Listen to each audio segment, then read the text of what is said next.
ओम अज्ञानतिमिरन्दस्य ज्ञानाञ्जनशलाकया चक्षुरुन्मिलितं येन तस्मै श्रीगुरुवे नमः। नमो विष्णुपादाय कृष्णपृष्ठाय भूतले श्रीमते भक्तिवेदान्तस्वामिनिति नामिने। नमस्ते सारस्वते देवे गौरवाणी प्रचारिणे निर्विशेष शून्यवादी पाश्चात्यदेशतारिणे। जय श्री कृष्ण चैतन्य प्रभु नित्यानंद श्री अद्वैत गदाधर श्रीवासादि गौर भक्तवृंद।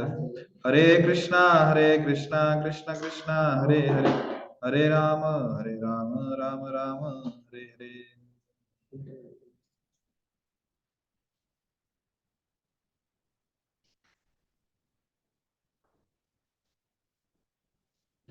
हरे कृष्णा। तो आपसे भक्तों का स्वागत है। आज के सत्र में हम पढ़ रहे हैं भक्ति साम्र सिंधु।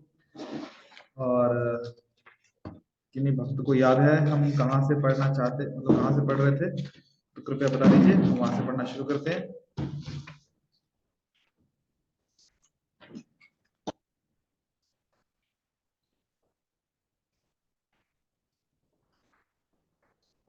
हरे कृष्ण। तो हमें से किसी को याद है कौन सा अध्याय पढ़ना है हमें?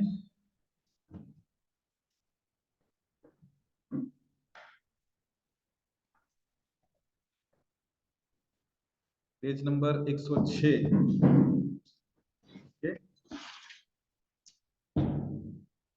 भक्तों के बीच श्रीमद् भागवतम का पाठ, ये हो क्या था?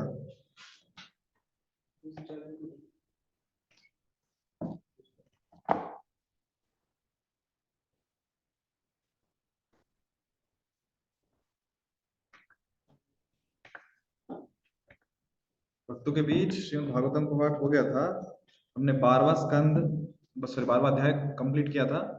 और आज हम 13 चैप्टर अध्याय 13 शुरू करेंगे। तो क्या मैं सही हूं? तो आप बता सकते हैं हाँ या ना। क्या सही है हम अध्याय 13 शुरू करना है आज? ओके, धन्यवाद श्रद्धा माता जी। हम शुरू करते हैं। अध्याय 13 भक्ति के 5 प्रबल रूप। श्री रूप गोस्वामी ने बतलाया है कि 5 प्रकार के भक्ति कार्य मथुरावास,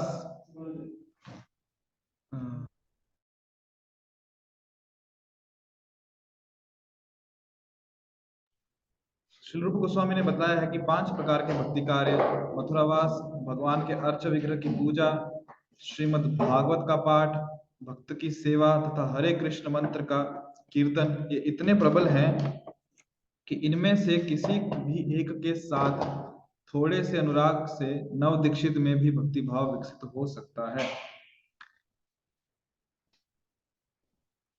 तो जो हमने अभी चर्चा की थी दिव्य सेवा के अंग, इसमें हमने बहुत सारे अंग देखे, तो उसमें से 5 जो है वो प्रमुख रूप गोस्वामी बता रहे हैं। मथुरावास मतलब कि जो धाम में वास करना, भगवान के अर्चा विग्रह जो श्री विग्रह हैं उनकी पूजा करना, श्रीमद् भागवतम का पठन करना और भक्तों की सेवा करना और हरे कृष्ण मंत्र का कीर्तन। तो ये 5 64 गुण हमने देखे, 64 गुण देखे थे भक्ति में, या हम कह सकते 64 अंग देखे थे भक्ति के जो हमें करने चाहिए। पर ये जो 5 हैं ये सबसे प्रमुख हैं और ये 5 सबसे प्रबल हैं। 64 नहीं भी हुए तो कम से कम ये 5 तो हमें करने ही चाहिए। ये 5 बहुत आवश्यक है। और इन 5 में से यदि किसी एक में भी थोड़ा सा भी अनुराग, थोड़ा प्रीति, थोड़ा प्रेम आ गया, कोई नव दीक्षित ही क्यों ना हो, उसकी जो भक्ति भाव है उसमें विकास अवश्य होता है। जैसे कि धाम का वास, धाम में वास करने से क्या होगा। और ये जो 5 हैं ये इतने आपस में मिले जुले हैं कि एक में भी यदि आसक्ति बनी तो हम बाकी के 4 अपने आप करने लगेंगे। जैसे धामवास, धामवास में रहेंगे तो क्या होगा, धामवास में अर्च विघ्नों के दर्शन होंगे, धामवास में हमें भक्तों का संग मिलेगा, धामवास में हमें हरिनाम सुनने को मिलेगा, धामवास में हमें भगवान की सेवा करने को मिलेगी, भक्तों की सेवा करने की मिलेगी, धामवास में श्रीमद् भागवतम का पठन होगा, श्रवण होगा, ये चीजें होती है। तो भागवतम का पठन करेंगे तो भागवत पढ़ेंगे तो शास्त्र के अध्ययन से वापस से हमें बताएंगे कि भगवान का नाम जप करो, सेवा करो।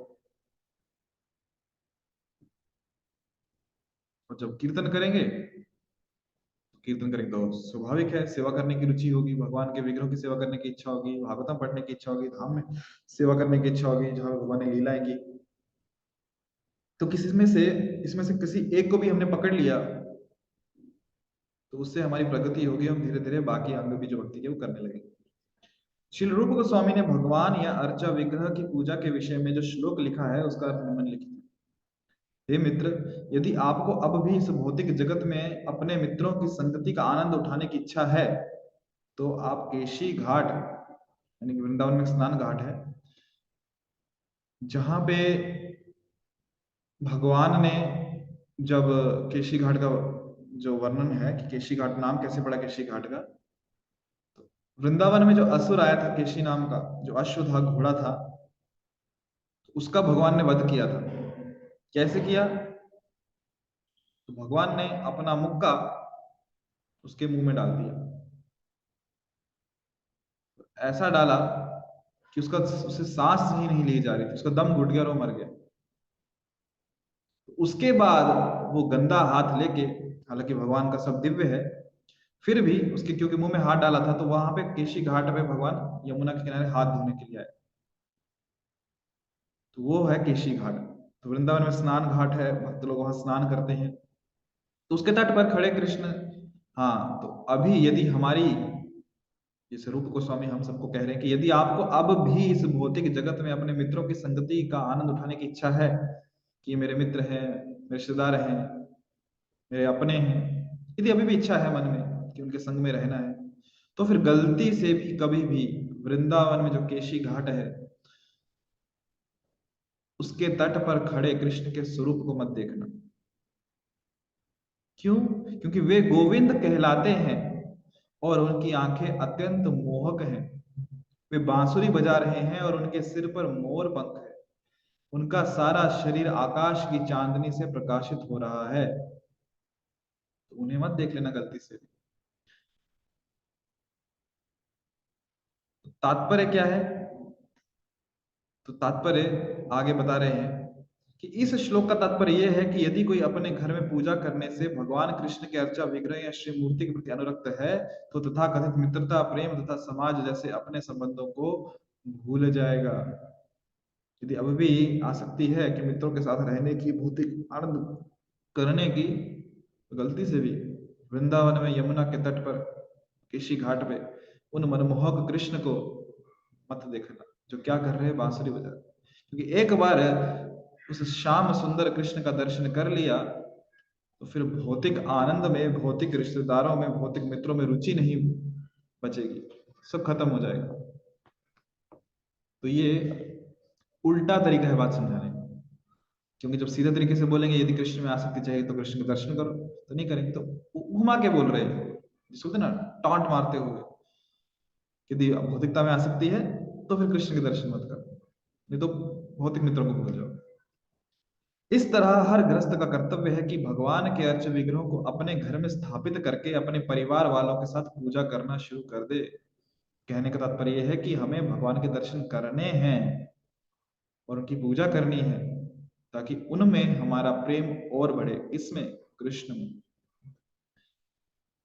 और घर में भगवान के विग्रहों की स्थापना करनी चाहिए और घर में ही उनकी पूजा अर्चना करना चाहिए, ऐसा हर गृहस्थ का कर्तव्य है। इससे होगा क्या? इससे क्लबों में, सिनेमा घरों तथा नृत्य आयोजनों में जाने तथा धूम्रपान, मद्यपान जैसे अवांछित कार्यों से प्रत्येक मनुष्य को मुक्ति मिल जाएगी। यदि घर पर अर्चा विग्रहों की पूजा पर बल दिया जाए तो ऐसी सारी व्यर्थ की बातें भूल जाएंगे। क्यों? क्योंकि समय है तो हम पार्टी में जाएंगे, हम यहाँ जाएंगे, वहां जाएंगे, पर जब घर में विग्रह है तो पूरा समय कहाँ रहेगा? विग्रह की सेवा करनी, क्योंकि व्यक्ति है ना, उनको खिलाना पड़ता है, उनको पिलाना पड़ता है।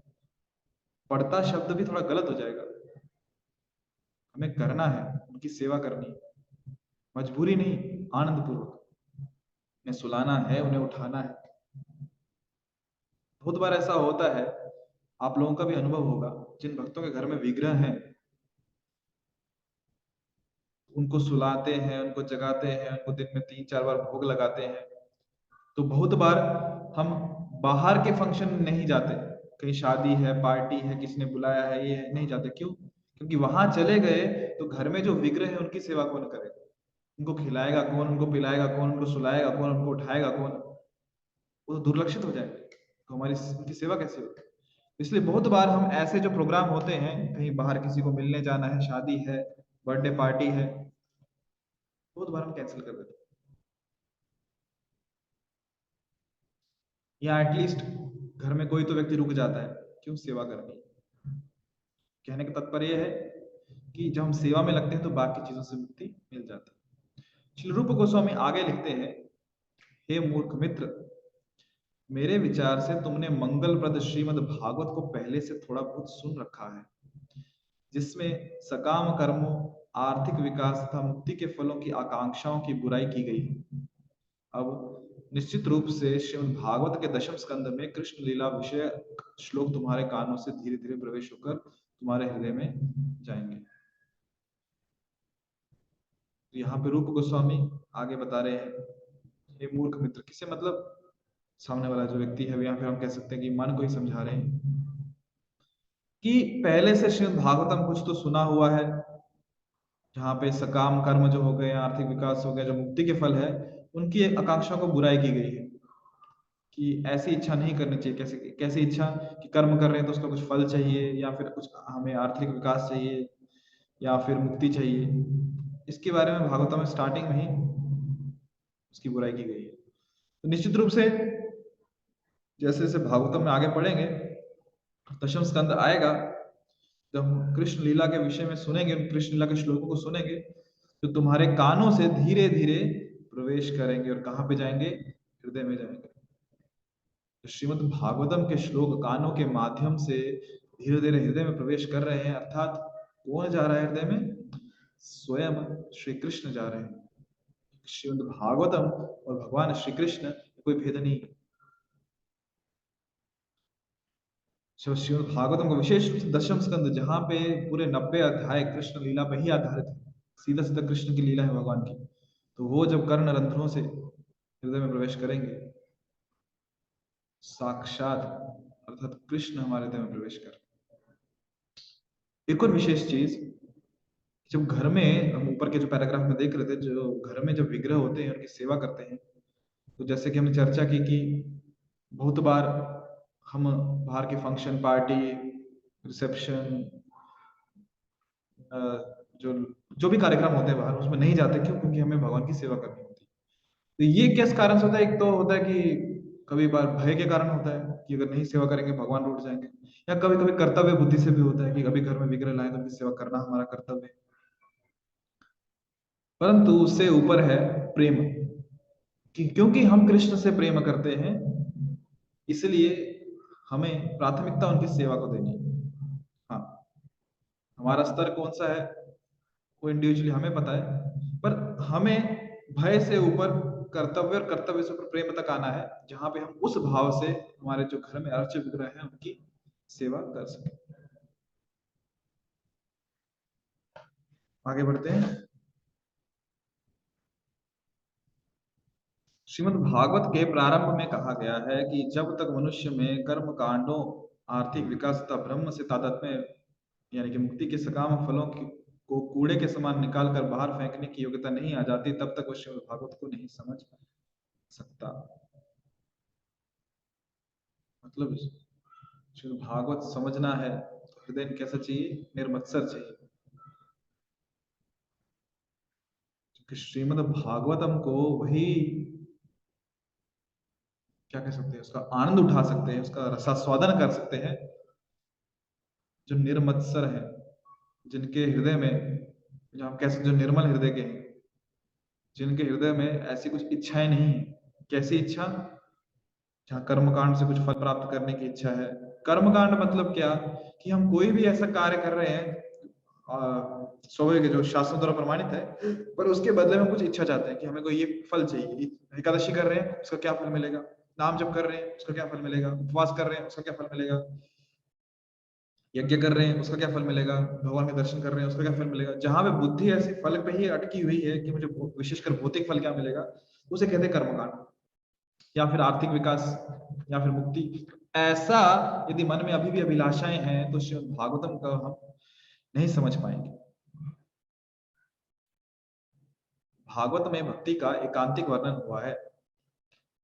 जो व्यक्ति त्याग की भावना से श्रीमद् भागवत का अध्ययन करता है वही दशम स्कंद में वर्णित भगवान की लीला को समझ सकता है। दूसरे शब्दों में, जब तक किसी में श्रीमद् भागवत के लिए स्वतः उत्पन्न आकर्षण न हो तब तक इस दशम स्कंद की कथाओं को यथा रास लीला को समझने का प्रयास नहीं करना चाहिए। श्रीमद् भागवत का यथा रूप में आस्वादन करने के लिए शुद्ध भक्ति का होना आवश्यक है। तो यदि हमें शुद्धता नहीं आई है तो हमें यहाँ की विशेषकर कृष्ण लीलाओं में आकर्षण नहीं है अभी भी, तो भगवान का जो दसम स्कंद है भागवतम का, उसको समझने का प्रयास नहीं करना चाहिए। पहले क्या चाहिए? स्वतः आकर्षण उत्पन्न होना चाहिए। किसके लिए? कृष्ण लीला को पढ़ने के लिए। और विशेषकर इसमें भगवान कह रहे हैं कि श्रीमद् भागवतम का दसम स्कंद तो ठीक है, सॉरी भगवान कह रहा हूँ, श्री प्रभुपाद जी कह रहे हैं कि श्रीमद् भागवतम दसम स्कंद तो ठीक है, रास लीला को तो बिल्कुल समझने का प्रयास नहीं करना चाहिए। क्यों? क्योंकि वो जो लीलाएं हैं वो हमारे स्तर से बहुत ऊपर है, और हमें पहले हृदय जो है निर्मल होना चाहिए उन लीलाओं को समझने के लिए। हम पढ़ तो लेंगे पर समझ कुछ नहीं है। और यदि सही में हाँ हम आज श्रीमद् भागवतम सुनते हैं, अच्छा लगता है, पर ये सही मायने में यदि हम उसका आस्वादन करना चाहिए तो उसके लिए हृदय का शुद्ध होना बहुत आवश्यक है, उसके लिए शुद्ध भक्ति का होना आवश्यक है। आपको जान के आश्चर्य होगा, कृष्णा बुक तो पुस्तक तो पढ़ी है, मतलब मैं मेरा अनुभव बता रहा हूँ, कृष्णा पुस्तक पढ़ी है और बहुत बार बहुत सारी लीलाएं से पढ़ते भी रहते हैं, पर आज तक कभी उन रास लीलाओं के अध्यायों को हाथ भी नहीं लगाया। क्यों? जो श्रील प्रभुपाद जी जो है बता रहे हैं कि अभी तक उन लीलाओं को समझने की योग्यता नहीं आई। जिस दिन योग्यता आएगी उस दिन सोचेंगे। हाँ, क्या इसका मतलब ये है कि हम श्रीमद् भागवतम के दसम स्कंद को पढ़े ही ना, हम कृष्ण पुस्तक को पढ़े ही ना, हम भागवतम को पढ़े ही ना? क्यों? क्योंकि भागवतम शुद्ध भक्तों के लिए है, भागवत उनके लिए जो निर्मत्सर है वही उसका आनंद उठा सकते हैं। नहीं, ऐसी बात नहीं। हाँ, जब ऐसे शुद्ध भक्त श्रीमद् भागवतम को पढ़ेंगे, श्रीमद् भागवतम को सुनेंगे, तो वो उसमें रसास्वादन करेंगे, उनको चीजें बहुत अच्छी समझ में आएंगी। क्यों? उनका हृदय निर्मल है। हम जैसे बद्ध जीव, हाँ, हमें चीजें समझ में नहीं आएंगी, हम उसका उस स्तर पे रसास्वादन नहीं कर पाएंगे, परंतु फिर भी हमें श्रीमद् भागवतम का अध्ययन करना है, फिर भी हमें श्रीमद् भागवतम सुनना है। क्योंकि वो सुनने से, पढ़ने से, जब उस भागवतम के शब्द हमारे कानों से जाएंगे हमारे हृदय में, तब हमारे हृदय का शुद्धिकरण होगा। क्योंकि भागवत जो है वो कृष्ण से अभिन्न है। हम भागवतम सुन रहे हैं, उसके श्लोक हमारे कानों पढ़ रहे हैं, तो अर्थात स्वयं कृष्ण हमारे हृदय में जाके हमारा हृदय शुद्ध कर रहे हो। जब हमारा हृदय शुद्ध हो जाएगा श्रीमद् भागवतम सुन के, उसके आदेशों का पालन करके,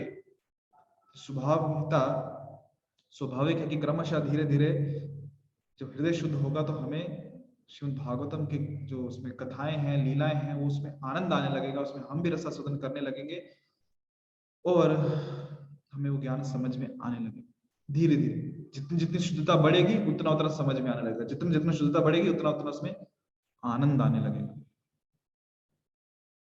वही भक्ति मार्ग में साध्य और साधना अलग अलग नहीं है, एक ही। जैसे दूसरा उदाहरण ले लेंगे, यदि हरिनाम का उदाहरण लें तो हरिनाम में हमें आनंद नहीं आता, परंतु यदि हरिनाम, तो क्या हरिनाम में आनंद किसको आता है? हरिनाम में आनंद शुद्ध भक्त को आता है। तो फिर हम शुद्ध भक्त नहीं तो हम क्या करें? छोड़ दे माला को, कि जब शुद्ध भक्त बनेंगे तब उसमें रसास्वादन करेंगे, तब उसमें आनंद लेंगे, तब माला को नाम जप करेंगे? नहीं, माला में यदि आनंद चाहिए और वो शुद्ध भक्त को ही आता है, तो उसको वहां तक पहुंचने के लिए क्या करना होगा? उसके लिए भी हमें माला करनी होगी, उसके लिए भी हमको हरिनाम लेना पड़ेगा। तो जब हरिनाम लेंगे जबरदस्ती से ही क्यों ना लेंगे तो धीरे धीरे वो हरिनाम हमारे कर्ण रंध्रों से, कानों के माध्यम से हृदय में जाएगा और हृदय का मार्जन होगा, शुद्ध होगा हृदय, और फिर क्रमशः धीरे धीरे धीरे धीरे धीरे धीरे धीरे हमें आनंद आने लगेगा इसमें हरिनाम, तो धीरे धीरे हम शुद्ध भक्ति पर आगे बढ़े। वही सेम प्रिंसिपल यहाँ पे अप्लाई होता है, यहाँ पे श्रीमद् भागवतम के अध्ययन। श्री रूप गोस्वामी के उपर्युक्त 2 श्लोकों में कुछ रूपकात्मक उपमाएं पाई जाती हैं जो अप्रत्यक्ष रूप से भौतिकवादी समाज मैत्री तथा प्रेम की संगति की भर्त्सना करती हैं। लोग सामान्यतः समाज मैत्री तथा प्रेम के प्रति आकृष्ट होते हैं और इन भौतिक कल्मशों को विकसित करने के लिए बृहद आयोजन तथा प्रबल प्रयास करते हैं, किंतु राधा तथा कृष्ण की श्रीमूर्तियों का दर्शन भौतिक संगति के ऐसे प्रयासों को भुलाने के लिए होता है। रूप गोस्वामी ने अपना यह श्लोक इस तरह रचा है मानो ऊपर से वे मैत्री तथा प्रेम की भौतिक संगति की प्रशंसा कर रहे हो, श्री मूर्ति या गोविंद के दर्शनों की निंदा कर रहे हो। ये रूपकात्मक अलंकार इस तरह रचा जाता है कि जिन वस्तुओं की प्रशंसा की जानी है उनकी निंदा हो जाती है और जो निंदनीय है उनकी प्रशंसा हो जाती है। इस श्लोक का असली भाव यह है कि यदि कोई भौतिक मैत्री प्रेम तथा समाज की बेहूदगी को भुलाना चाहता है तो उसे गोविंद के स्वरूप का दर्शन करना चाहिए। तो पहले ही चर्चा किया कि ये नहीं कह रहे कि जो केशी घाट पे कृष्ण है उनको मत देखो, घुमा की बात कही गई है। जैसे कभी कभी होता है ना, कोई व्यक्ति बीमार है और से बीमार है, पता है वो बीमार है, फिर भी जैसे मान लो किसी को सर्दी हो गई है और क्या खा रहा है वो, सर्दी क्यों हुई, क्योंकि सर्दियों के दिनों में आइसक्रीम खाई तो सर्दी होगी, सर्दी हो गई, अभी पता है धीरे धीरे गला भी खराब हो रहा है तो फिर वो पकोड़े खा रहे हैं, पत्ता गोभी के पकोड़े, फूल गोभी के पकोड़े, तले हुए पकोड़े, वो भी आचार के साथ। तो एक बार उन्हें मना किया गया कि आपको पता है कि आइसक्रीम खाने से सर्दी होती है, पकोड़े खाने से गला खराब होता है, तो क्यों खाया। फिर आपका अनुभव रहा होगा हम कैसे बोलते हैं उनको, हम ऐसे बोलते हैं, अच्छा खांसी होगी, जब हमारे सामने कोई बार बार खांसता था, अरे काम करो ना, पकोड़े खा लो अचार के साथ, खांसी ठीक हो जाएगी, क्या पता सर्दी होगी, अरे आइसक्रीम लाओ इनके लिए, आइसक्रीम सर्दी ठीक हो जाएगी, और खाओ आइसक्रीम और खाओ पकोड़े। तो कहने का मतलब कि हम उसको और प्रेरणा दे रहे हैं कि आइसक्रीम पकोड़े खाने के लिए, नहीं, हम उन्हें व्यंग्यात्मक रूप में डांट रहे हैं कि आइसक्रीम नहीं खानी चाहिए और पकोड़े नहीं खाने चाहिए, नहीं तो तबियत और खराब हो जाएगी। जिस चीज की तारीफ करनी चाहिए उसकी निंदा कर रहे हैं और जिसकी निंदा करनी चाहिए उसकी तारीफ कर रहे हैं। तो ये बात को घुमा के कहने का तरीका। वही श्री रूप गोस्वामी यहाँ पे उसी अलंकार का उपयोग करते हुए, रूपकात्मक अलंकार का उपयोग करते हुए ये बताना चाहते हैं कि आकर्षण भौतिक चीजों में नहीं अपितु आकर्षण कृष्ण में होना चाहिए। इसी प्रकार से श्री रूप गोस्वामी ने कृष्ण विषय कथाओं के आस्वादन की दिव्य प्रकृति का वर्णन किया है। तो एक बार एक भक्त ने कहा कि आश्चर्यजनक लगता है कि जब से मैंने अपने अश्रुओं से नहलाए गए भगवान को देखा है तब से मेरे शरीर में कंपन होता है और मुझसे मेरा एक भी भौतिक कार्य नहीं हो पाता। उन्हें देखने के पश्चात मैं अपने घर में चुपचाप नहीं रह पाता हूँ, मैं सदा के लिए उनके पास जाना चाहता हूँ। इस कथन का तात्पर्य यह है कि जब किसी को सौभाग्य से शुद्ध भक्त का संसर्ग मिलता है तो वह कृष्ण के विषय में सुनने, उनके विषय में जानने के लिए आतुर हो उठता है, अथवा दूसरे शब्दों में वह पूर्णतया कृष्ण भावना भावित हो जाना चाहता है।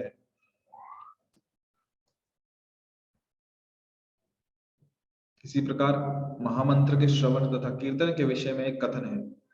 कहा जाता है कि संतगण कृष्ण का निरंतर यशोगान करने वाले भक्त नारद के हाथ की वीणा के झंकृत तारों को सुन सके। अब वही ध्वनि मेरे कानों में प्रविष्ट हो चुकी है और मुझे परम पुरुष की उपस्थिति का निरंतर आभास हो रहा है। धीरे धीरे मैं समस्त भौतिक भोग के प्रति सारी आसक्ति से वीन होता जा रहा हूं। तो यहाँ पे लक्षण बताए गए हैं कि जैसे जैसे जो भक्त है उसके हृदय शुद्ध होने लगता है, कैसे, वैदिक भक्ति का पालन करके, नाम जप करके, भागवतम का अध्ययन करके, भक्तों का संग करके, मथुरा में वास करके, धाम में वास करके, जैसे उसका हृदय शुद्ध होने लगता है तो अभी उसकी रुचि कृष्ण में और बढ़ने लगती है। तो उसके भौतिक जो उसमें आसक्तियां हैं, जो भौतिक आकर्षण हैं, वो कम होने लगते हैं और कृष्ण के विरह में कभी कभी अश्रुओं का अश्रु उसकी आंखों से गिरते हैं। कभी कभी मन में इच्छा उत्पन्न होती है कि कब हम कृष्ण को दर्शन करेंगे, कब जो भगवान के शुद्ध भक्त हैं उनके दर्शन का लाभ मिलेगा, कब हम भगवान के भक्तों से हरिनाम सुनेंगे, भगवान के भक्तों से कथा सुनेंगे भगवान के गुणगान करते हुए। तो ये लक्षण है कि व्यक्ति में भगवान के प्रति आसक्ति का निर्माण हो रहा है और भौतिक आसक्तियां कम हो रही है। फिर श्री रूप गोस्वामी ने मथुरा मंडल का वर्णन किया है कि मैं यमुना नदी के तट पर खड़े भगवान का स्मरण करता हूँ। वे कदम्ब के वृक्षों के बीच में अत्यंत सुंदर लगते हैं, जहां उद्यानों में अनेक पक्षी चहचहा रहे हैं। ये सभी स्मरण मुझे सदैव सौंदर्य तथा आनंद की दिव्य अनुभूति प्रदान करते हैं। भगवान इतने सुंदर है, तो जिस स्थान पे भगवान रहेंगे अवश्य वो कितना रमणीय होगा, कितना मनोहर होगा और कितना सुंदर होगा। तो उसी का वर्णन यहाँ पर रूप गोस्वामी कर रहे हैं। तो आगे बढ़ने से पहले एक बार आप बता दीजिए, यदि आपके मन में, किसी के भक्तों के मन में कुछ प्रश्न है तो हम प्रश्न ले सकते हैं। आप माइक ऑन करके प्रश्न पूछ सकते हैं, नहीं तो ठीक है, अभी समय है। पढ़ो। ठीक है, यस जी पूछिए। ठीक है, हम 4 मिनट और रुकते हैं क्योंकि लेट शुरू किया था हमने। 4 मिनट और पढ़ते हैं, 1-2 पैराग्राफ, फिर हम प्रश्न उत्तर पे आते हैं। हरे कृष्णा प्रभु जी। हरे कृष्णा माता जी। माता जस्ट 2 मिनट और 2-4 मिनट दीजिए, हम एक पैराग्राफ और पढ़ लेते हैं, फिर प्रश्न उत्तर शुरू करते हैं। ठीक है जी। रूप गोस्वामी द्वारा वर्णित मथुरा मंडल तथा वृंदावन की अनुभूति अभक्तों तक को होती है।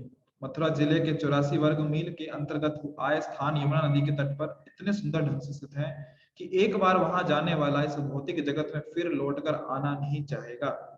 श्री रूप गोस्वामी के ये कथन मथुरा तथा वृंदावन के अनुभूत वर्णन, ये सारे गुण सिद्ध करते हैं कि मथुरा तथा वृंदावन की स्थिति दिव्य है, अन्यथा इन स्थानों में हमारे दिव्य भावों के उद्रेक की संभावना ना होती। जब कोई मथुरा या वृंदावन पहुंचता है तो ऐसी दिव्य अनुभूति तुरंत ही उद्दीपित हो उठती है। जो मथुरा जिला है, किस प्रकार 84 वर्ग मील के अंतर्गत यमुना के तट पे कितने सुंदर सुशोभनीय तरीके से वहां पे स्थित है। जब व्यक्ति वहां पहुंचता है, चाहे वो भक्त हो या अभक्त, भक्त तो अनुभव करते हैं, अभक्त भी है तो भी उस रमणीय स्थान को देखकर वो भी मंत्रमुग्ध हो जाता है। और एक बार जो व्यक्ति धाम में चले जाए, हर भक्त का अनुभव होता है कि वो वापस कभी नहीं आना चाहता। तो श्री रूप गोस्वामी ऐसे ही वृंदावन और मथुरा धाम का अनुभूत वर्णन कर रहे हैं यहाँ पे कि वो धाम जो है कितना दिव्य है। और जब भी कोई व्यक्ति धाम में जाता है तो वहां धाम में जाते ही उसे वो अनुभव होने लगता है कि ये धाम कोई साधारण जगत नहीं है। हालांकि ये भौतिक जगत में स्थित है अभी, परंतु ये इस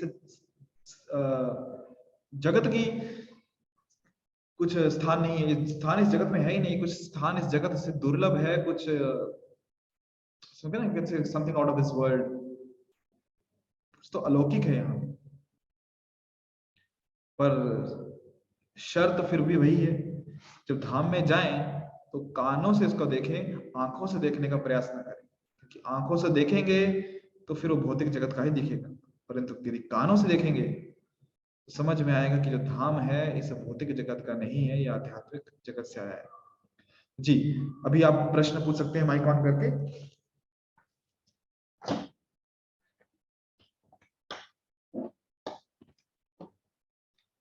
कृष्णा, जो भी बात प्रश्न पूछना चाहते हैं। हरे कृष्णा प्रभु जी। हरे कृष्णा प्रभु जी। एक यस बोलिए।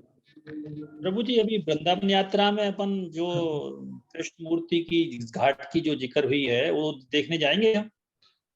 अवश्य जाएंगे, वो तो परिक्रमा मार्ग में ही है। ठीक है, हरे कृष्णा प्रभु। हरे कृष्ण। हरे हरे कृष्णा प्रभु जी। हरे कृष्ण माता जी। दंडवत प्रणाम। दंडवत प्रणाम। वो मथुरा मंडल पूरा ये है, वो पूरा वृंदावन का 84 उसमें स्थित है ना? नहीं, वृंदावन एक छोटा सा गांव है और मथुरा तो बहुत बड़ा जिला है, और मथुरा के अंदर वृंदावन है। मथुरा के अंदर फिर मथुरावास आप सुन रहे हैं हम, तो वो वृंदावन में वास करे तो मथुरावासी आता है ना? Yes definitely. और ऐसे टोटल 12 वन है, उसमें से एक वृंदावन है। ठीक है जी। हरि हरे कृष्णा। और कोई प्रश्न किन्हीं भक्तों के?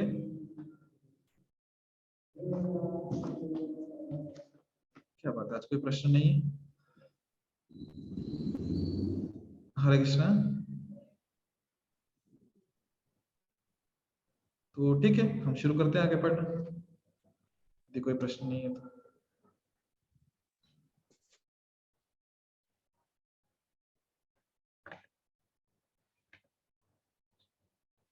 भक्ति विषयक इन कथनों में कभी कभी ऐसा लग सकता है कि ये निष्कर्ष अतिशयोक्तिपूर्ण है, किंतु वास्तव में अतिशयोक्ति होती नहीं। जैसा कि शास्त्रों में प्रमाण मिलते हैं, कुछ भक्तों को ऐसी संगति से अविलंब फल प्राप्त हुए, यद्यपि सबों के लिए ऐसा संभव नहीं है। उदाहरणार्थ, चारों कुमार मंदिर में अगुरु की सुगंध सूंघते ही भक्त बन गए थे। बिलोमंगल ठाकुर ने कृष्ण के विषय में सुनते ही अपनी सुंदर प्रेमिका को त्याग दिया और मथुरा वृंदावन के लिए रवाना हो गए, जहां वे पूर्ण वैष्णव बन गए। अतएव ऐसे कथन ना तो अतिरंजित हैं, ना ही कहानियां हैं। ये वास्तविक तथ्य है, किंतु कुछ एक भक्तों के लिए ही सही है और सबों पर अनिवार्यता लागू नहीं होती। यदि ये कथन अतिरंजित लगे तो भी हमें अपना ध्यान नश्वर भौतिक सौंदर्य से कृष्ण भावनामृत के नित्य सौंदर्य की ओर मोड़ने के लिए निर्धारू प्रमाण लेना चाहिए। जो व्यक्ति पहले से कृष्ण भावनामृत के संपर्क में है, उसके लिए वर्णित फल असामान्य नहीं है। कभी कभी ऐसा लग सकता है, क्या लगता है कि ऐसा होता है क्या? कभी कुछ भी बोलते क्या शास्त्रों में कि एक बार ऐसा हो गया तो ऐसा हो जाएगा, वैसा हो गया तो वैसा हो जाएगा।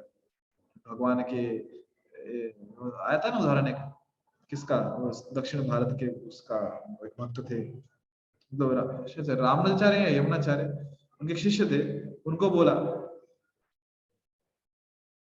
भगवान के एक बार दर्शन कर लिए उन्होंने, भगवान के नेत्र देख लिए तो इतने उसमें आसक्त हो गए कि अभी और कुछ देखने की इच्छा नहीं, भौतिक चीज देखने की। उसी से उनको कृष्ण से प्रेम हो गया। या फिर यहाँ पे जो उदाहरण दिया है कि चतुष कुमारों ने भगवान के जो अर्पण अघुरु था धूप, उसको सूंघ लिया तो कृष्ण के भक्त बन गए। या फिर बिल्व मंगल ठाकुर ने एक बार कृष्ण के बारे में सुन लिया तो अपनी प्रेमिका को छोड़ दिया और मथुरा वृंदावन चले गए। हम तो इतनी बार सुनते, हमने क्या क्या छोड़ दिया आज तक। हमने तो कितनी बार भगवान को अर्पित पुष्प सूंघे, तुलसी पत्र सूंघे, प्रसाद कितना खा लिया, हमने क्या छोड़ा आज तक। बहुत बार ऐसा लगता है कि एकदम बड़ा चढ़ा के तो नहीं बोल रहे, ज्यादा कुछ ज्यादा फेंक तो नहीं रहे। तो रूप गोस्वामी कह रहे हैं, या फिर हम कहें कि श्रील प्रभुपाद जी समझा रहे हैं हमें कि अतिशयोक्ति कुछ भी नहीं है। शास्त्र लग सकता है कि अतिशयोक्ति है, परंतु वास्तविकता है, क्योंकि वैसा हुआ है। इतने सारे उदाहरण है कि इनके साथ ऐसा हुआ है। हाँ, हम सबके साथ नहीं हो रहा, पर उनके साथ हुआ ऐसा। हमारे साथ ऐसा नहीं भी हो, फिर भी हमें उसे प्रमाणिक सत्य मानकर उन कार्यों पे लगना चाहिए और अपनी भौतिक आसक्ति कम करनी चाहिए। क्योंकि हो सकता है कि उन्हें के साथ एकदम से हो जाए, या एकदम से हो गया, हमारे साथ एकदम से नहीं हुआ, परंतु क्रमशः धीरे धीरे अवश्य होगा। आज नहीं तो कल अवश्य होगा, परिवर्तन आएगा। कहते ना, भगवान के घर में देर है पर अंधेर नहीं। तो जो प्रक्रिया है, प्रणाली है, काम करती है, एकदम से नहीं भी, पर फिर भी काम करती है। जैसे आप भक्त यहाँ पे हो, आपका ही अपना अनुभव होगा कि जब आप भक्तों से जुड़े, जब से आपने प्रसाद लेना शुरू किया, भगवान का कृपा प्रसाद आपको मिला, श्रीमद् भागवतम का पढ़ना शुरू किया, श्रीमद् भागवतम सुनना शुरू किया, नाम जप सुनना शुरू किया, प्रारंभ किया, या फिर भक्तों कीर्तन में नाचना प्रारंभ किया, तो ये सब क्रिया करने से पहले आपकी जो कृष्ण में आसक्ति थी, और आज की तिथि में जो आपकी कृष्ण की से आसक्ति है, उसमें अंतर है कि नहीं है? यदि हाँ है तो देखिए, सत्य आपके सामने है, परिवर्तन आपके सामने है, उसमें अतिशयोक्ति क्या है? बस उनको एकदम से हो गया और हमें समय लग रहा है, क्योंकि हमारे पापों का ढेर भी तो उतना सारा है। हाँ, परिणाम सक्षम है एक क्षण में सब खत्म करने के लिए, पर हम देखते हैं कि परिवर्तन हो रहा है और इससे हतोत्साहित नहीं होना चाहिए, इससे प्रेरणा लेनी चाहिए, इससे हमारा उत्साह और बढ़ना चाहिए कि हाँ, ये प्रणाली काम करती है, ये प्रक्रिया काम करती है और ये कृष्ण भावना का जो मार्ग है सत्य है और प्रमाणिक है।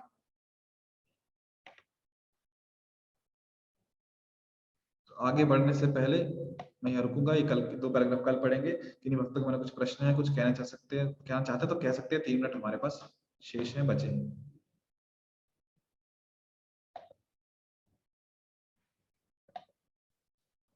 हरे कृष्णा। कोई भक्त कुछ कहना चाहते हैं, कुछ प्रश्न पूछना चाहते हैं तो पूछ सकते हैं। तो यदि आप लास्ट मिनट में प्रश्न पूछोगे तो मीटिंग खत्म हो जाएगी और मैं चाह के उत्तर नहीं दे पाऊंगा।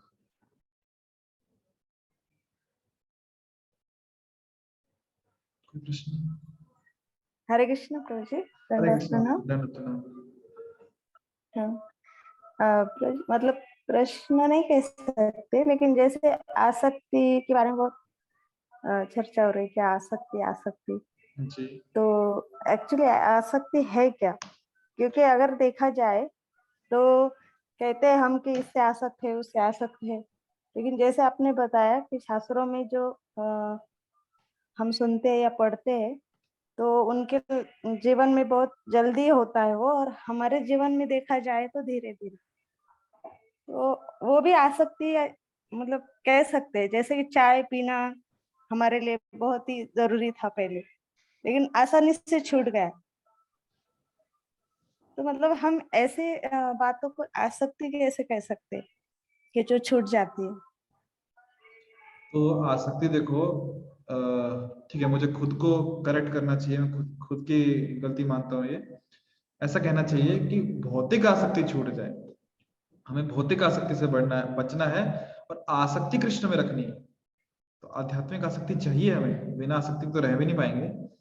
आसक्ति चाहिए जहां पे हमारी आसक्ति कृष्ण में हो, और जब कृष्ण में आसक्ति आएगी तो धीरे धीरे भौतिक आसक्तियां छूट जाएगी।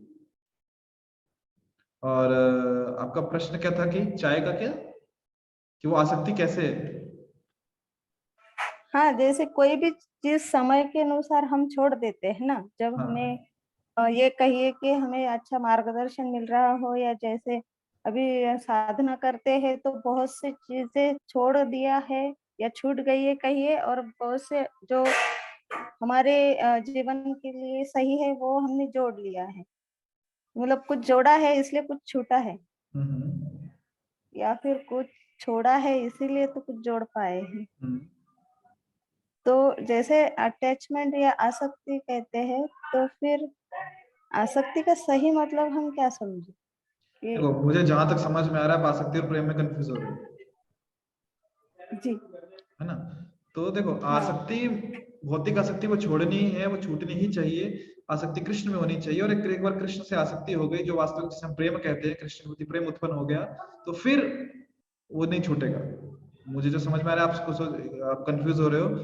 प्रेम जो है, जो वास्तविक प्रेम है, वो कृष्ण के प्रति प्रेम है, और जो भौतिकता से जो हम आसक्तियां है, जो भौतिक चीजों से, तो ये चीजें छोड़नी है हमें और कृष्ण के प्रति जुड़नी है। तो वो वास्तविक में आसक्ति है और वही वास्तविक में प्रेम है, कि किसके प्रति, कृष्ण के प्रति। और वहां यदि हमारी आसक्ति प्रेम जुड़ जाए तो भौतिक चीजें हमें छोड़नी ही पड़ेगी।